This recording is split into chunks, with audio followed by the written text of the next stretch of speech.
Hey, hello. Here's Talking Travel with Wolf Gorlick. A few minutes riffing on IT and IT security. Today looking at what developers can do. Yes, you, if you're a developer. No, you, really. What you can do to future-proof your applications when it comes to encryption. You know, RSA was broke, 1024 bits. Done. Just the other day. And what I started hearing was the same thing I heard earlier this year when SHA-1 was broke. By the way, SHA-1's broke. Yeah. But in both those cases, many people came out and said, ha, whew, dodged the bullet on that one. Glad I switched to SHA-256. Or glad I switched to RSA 2048.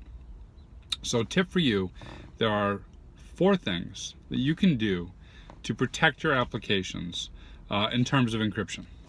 And those 4 things are using vendor supply libraries, cranking it up to 11, regularly auditing, and including encryption as part of your development lifecycle. Here's the thing. I love the idea of frameworks, be it the Java framework or .NET framework. The concept of a framework is fantastic because you're leveraging the collective brain power of the provider of that framework, right? You're leveraging the collective knowledge of everyone who's contributing to it. And there's many libraries out there. So using .NET, I was just on a podcast, we were talking about Scrypt, right? Which Scrypt now has a convenient library. You just plug and play. Grab your package manager, add it, and go. So use these libraries that are available to you. Take some time, leverage your tools, and use what's available. We don't always need to roll your own and don't always need to go out and buy a big package. Use your frameworks libraries. Number 2, crank it to 11. Take whatever security settings there are, especially when you're building a new app. Use what's available and go to the highest bit. Go to the highest level of encryption. If it's SHA, go to 256. If it's RSA, crank it up, crank it up.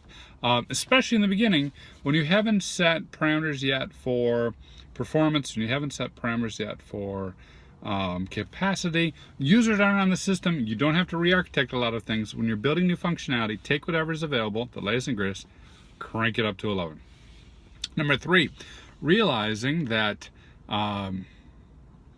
all make mistakes, and realizing that algorithms get broke. Not all every day, but every couple years. So when building our applications, we need to audit them, right? Using anything from static analysis tools that are available to you. If you're doing code level scans, part of the code level scans, all the way up to pen testing, audit that setting and put in place a process where you're auditing that setting regularly throughout the lifespan of that application, which gets to 4. It is a lifespan. It is a journey. So if you look at the software development life cycle and you include testing in that, not only in building, but in ongoing operations, that testing phase and that analysis phase, what's the latest algorithms, what's the latest in my library, how high should I crank it, what's vulnerable, what's good, having that as part of your life cycle, just one simple check. And they're all simple checks. There's a lot of things we got to check.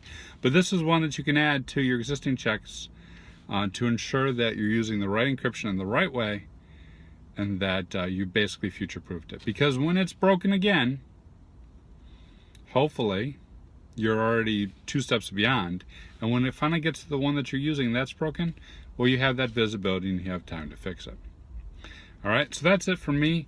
What do you think? What's a good way to make sure you're using the right encryption in the right place? Comments, social media, hit me up. Cheers.